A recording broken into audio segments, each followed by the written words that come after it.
बोल जयकारा बोल मेरे श्री गुरु महाराज की जय। सौभाग्यशाली गुरुमुख हो। महापुरुषों की वाणी धुर की वाणी होती है। उनके मुख से उच्चारण किया गया प्रत्येक वचन अटल होता है और मनुष्य की बेहतरी के लिए ही होता है। जो श्रद्धा और पूर्ण निष्ठा से इन वचनों को अपने अंतर मनस में अंकित कर लेता है और उसी अनुसार अपने जीवन को ढाल लेता है, वह उनकी पूर्ण प्रसन्नता का पात्र बनकर अपने दोनों लोक संवार लेता है।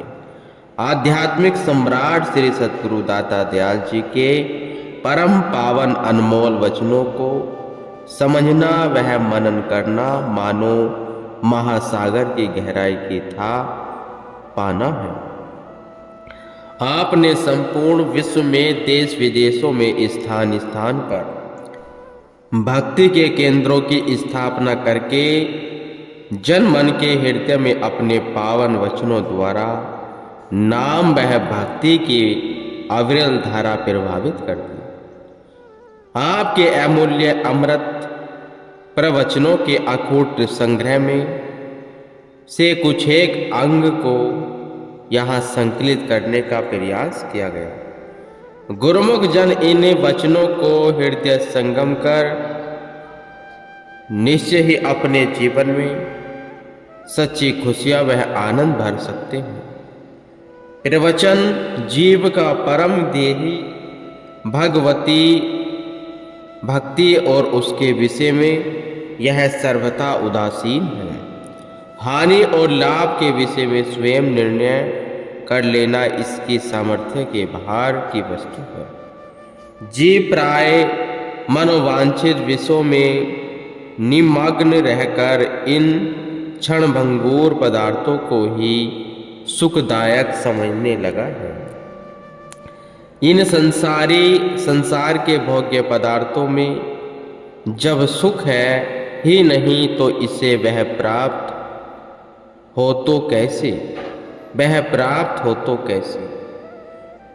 अनित्यम सुख लोकम, यह संसार अनित्य और सुख से रहित है, ऐसा उपदेश भगवान श्री कृष्ण जी अर्जुन को देते हैं। जीवों को मन और माया के धोखे से बचाने के लिए समय समय पर संत सत्पुरुषों का प्रादुर्भाव होता है। वे युग युग में अवतार लेकर सृष्टि के बढ़ते हुए पापों के भार को दूर करते हैं। जीवों को मोह और प्रमाद की नींद से जागृत कर उन्हें वास्तविक लक्ष्य का तथा जीवन के लाभ हानि का बोध कराते हैं। वस्तुतः संत सत्पुरुष ही जीव के सच्चे हितैषी एवं मित्र होते हैं। वे उन्हें आध्यात्मिक मार्ग दर्शाकर अपने अमृत भरे उपदेशों से तृप्त कर देते हैं।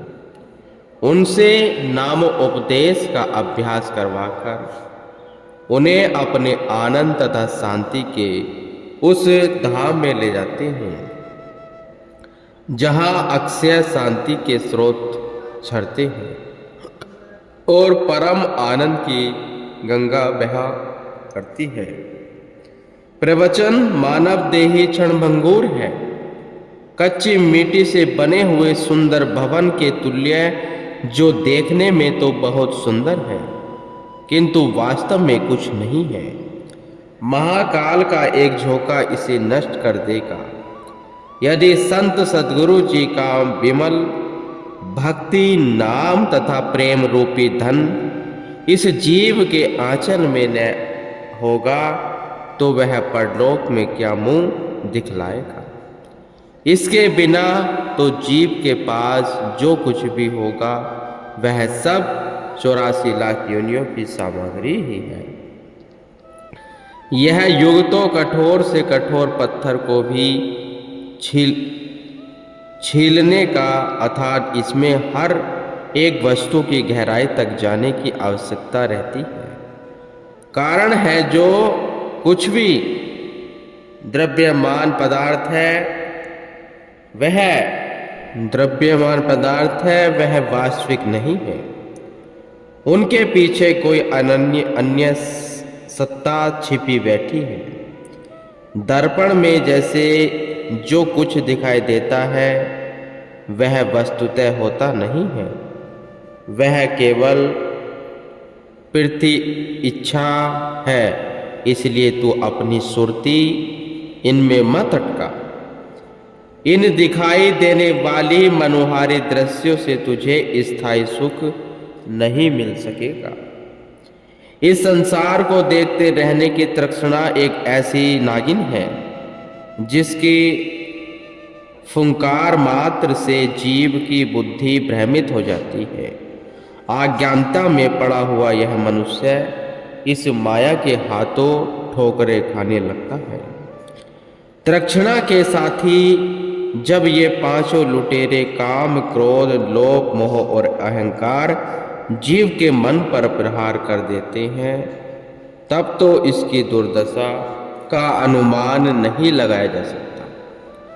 संत सत्पुरुषों की शरण ही इस अवस्था से मुक्त करा सकती है, अन्य कोई साधन छूटने का नहीं।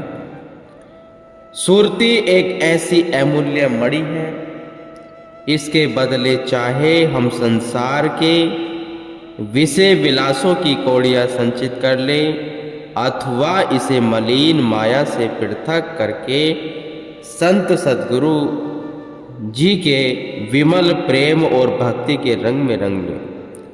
संत जन जीव को बार बार चेतावनी देते हैं। इन सांसारिक कामनाओं को जितना भी बढ़ाता चला जाए, ये उससे भी कई हजार गुना बढ़कर बलवती हो जाती है।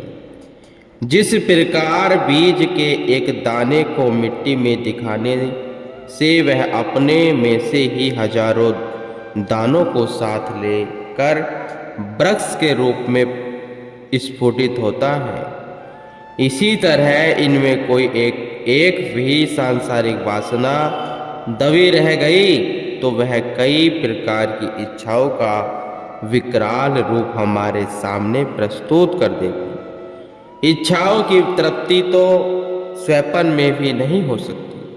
कामना जीव को व्याकुल तथा चिंताग्रस्त बना देती है। यदि एक हीरे को कीचड़ में डाल दिया जाए तो वह हीरा ही रहता है। कीचड़ से आच्छादित होने पर भी जिस क्षण उसे धोया जाएगा उसी समय वह पहले की तरह चमकीला और प्रकाशमान हो जाएगा। आत्मा में भी एक हीरे के समान दीप्ति युक्त है। वह अपने आप में विशुद्ध है, पर इंद्रियों के संयोग से मलिन माया से आच्छादित हो गई है। इस आवरण को हटाने के लिए यदि उपाय किया जाए तो निश्चय ही चिन्ह रूप में पूर्वतः आत्मा फिर से चमकने लगेगी।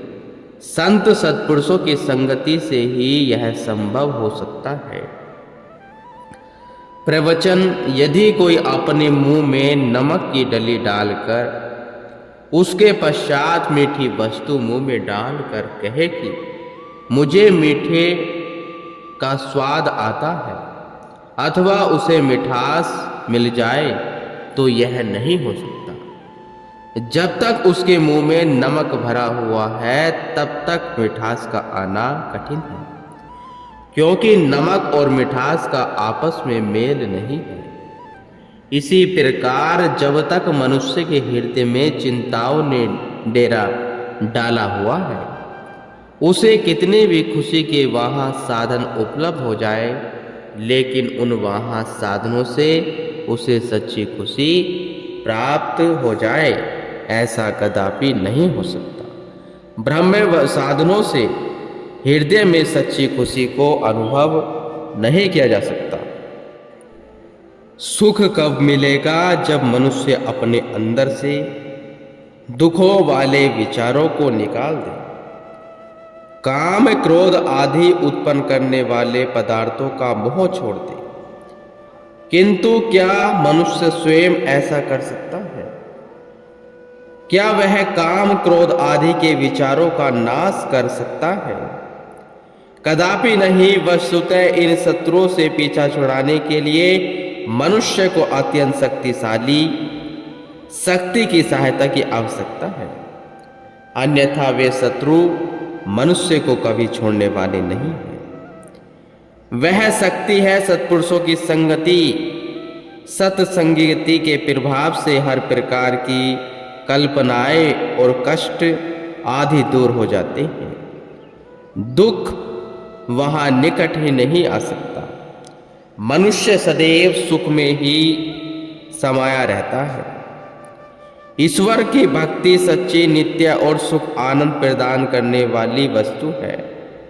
यह सुख आनंद या खुशी अस्थायी नहीं है, प्रत्युक्त नित्य एवं शाश्वत है।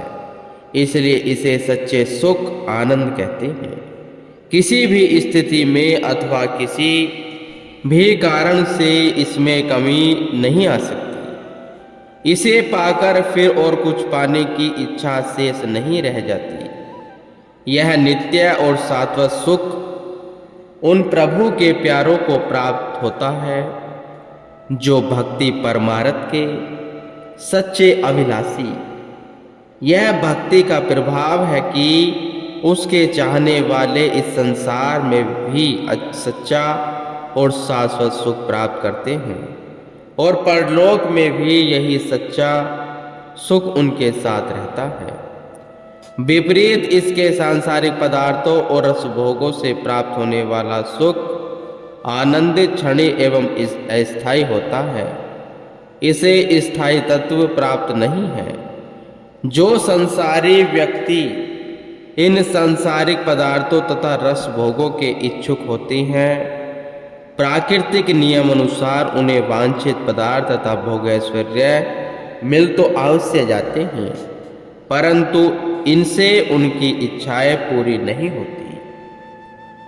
थोड़े समय के लिए अस्थायी सुख की झलक दिखलाकर ये शरीर इंद्रियों के सुख भोग उनके लिए असीम दुख और कलेश का कारण बन जाते हैं, क्योंकि ये परिवर्तनशील और अनित्य है। जो इन सुखों पर विश्वास करता है वह स्वयं को ही धोखा देता है। इसके अतिरिक्त मनुष्य जितना अपनी शारीरिक एवं इच्छाइक कामनाओं को पूरा करने का यत्न करता है, ये उतनी ही बढ़ती चली जाती है। एक एक कामना के पेट से सैकड़ों हजारों अन्य कामनाओं का जन्म होता है और यह क्रम बढ़ता ही चला जाता है। मनुष्य की आशा तृष्णा कभी समाप्त होने में नहीं आती। जीव अंततः रोता पछताता हुआ इस संसार से कूच कर जाता है। मालिक की भक्ति का अमूल्य हीरा प्राप्त करने के लिए मूल्य क्या देना होगा? इसका मूल्य यह क्या है कि जिज्ञासु का हृदय अन्य सब प्रकार की कामनाओं एवं विचारों से खाली हो। भक्ति का निवास उस हृदय में होता है जिसमें सांसारिक कामनाओं के निवास न हो। इसे प्राप्त करने के लिए ही मनुष्य को महापुरुषों की संगति की आवश्यकता है। जिसे सत्संग उपलब्ध नहीं हुआ है वह वास्तविकता की परख नहीं कर सकता।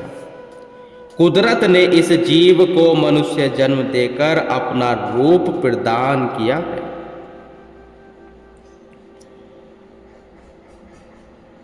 यदि उसका सिमरन और याद हो तो हर समय खुशियों से प्रफुल्लित रहेगा। जीव हर समय चाहता है कि आनंद में रहे, मगर भेद नहीं जानता।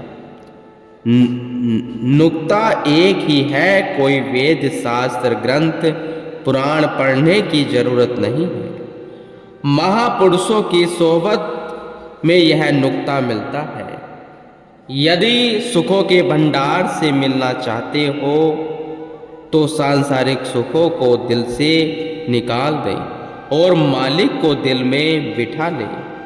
ग्रंथ शास्त्र ज्ञान विज्ञान पढ़ लेने से कई कार्य सिद्ध नहीं होगा।